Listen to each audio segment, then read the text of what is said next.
Thanks for watching today. Chef Wayne, the Florida Cannabis Chef here. Today I'm going to make a simple, easy recipe that we make at home quite often. This is a baked butternut squash. Of course, it's infused.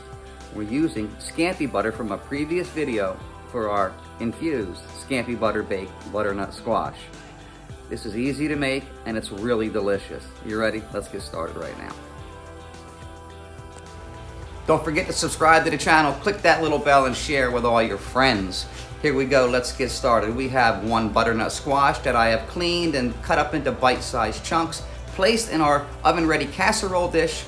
We're going to add 6 ounces of chicken stock.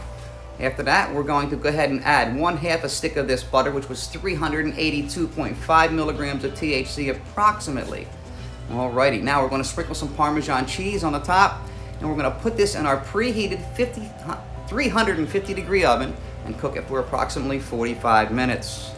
After 45 minutes of cooking time in the oven, we've got 8 side portions of a baked infused butternut squash that came out to 47.8 milligrams of THC approximately per portion.